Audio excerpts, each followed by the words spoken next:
crossed a few lines of their own, such as murdering a triple agent. I was the Group Intelligence Operations Officer. In many ways, it was a great job. The Beret's AO, Area of Operation, was essentially the entire country. I was responsible for briefing the old man, Colonel Iron Mike Healy, on the enemy situation around our A-team camps from the Delta in the south to the DMZ in the north. Very few young captains had access to the entire country as I did. Very few could grab aircraft when needed. It was heady stuff for a 25-year-old from Yakima, Washington. One of our functions was associated with flying the SLAR ships, Huey helicopters equipped with side-looking airborne radar. Used to locate enemy troop movement, they flew almost daily. Several of us officers took turns flying with them. On one of the days I was not flying, the ship went down, and one of my fellow officers was killed. When the news was confirmed at headquarters, a thick silence descended. We were all angry, sick, frustrated, sorry it was him, glad it wasn't us. Somehow it fell to me to collect his personal effects and prepare them for shipping home to his wife. Such a task makes a guy reflect a bit. As I was cleaning out his locker, it dawned on me that he would never see his wife again. He would never be able to tell her, "I'm sorry."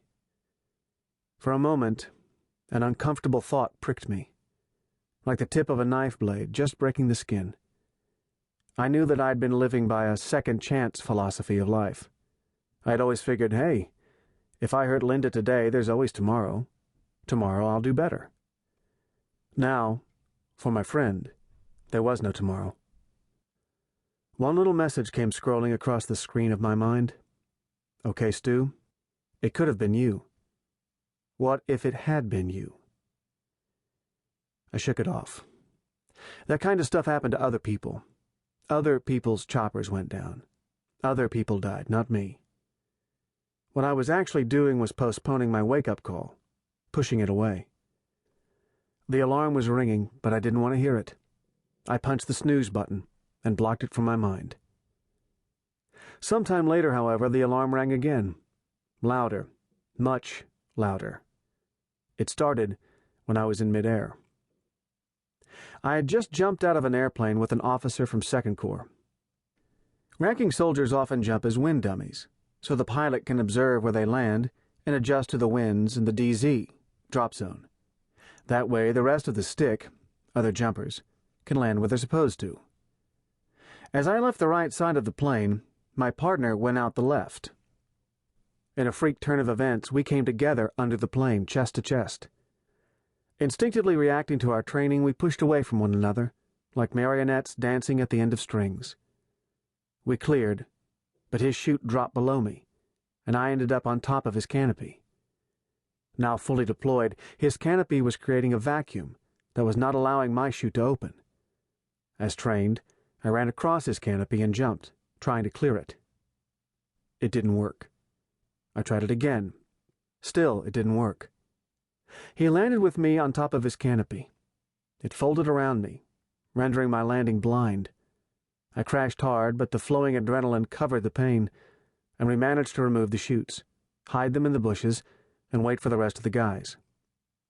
I was fine, but something felt peculiar. Something inside my chest wasn't right. For the next several weeks, I was moved from the field to the dispensary, to the next dispensary, and finally to the hospital facilities at Cameron Bay. The doctors searched for an explanation as to the damage. There had to be some kind of weakness to allow the sternum to separate as it did. The most likely reason for that weakness? A malignancy. What? Saved from a botched parachute jump to die of cancer? How could that be? How could that happen? Sitting there in the hospital at Cameron, lonely, scared, and homesick, I was forced once again to think about death, my death. In my mind's eye, it was closer than ever before. As it turned out, there was no malignancy, only one slightly damaged and very shaken trooper. I healed up and, as before, pushed away any thoughts of my own mortality and went back to duty. One more punch on the snooze button.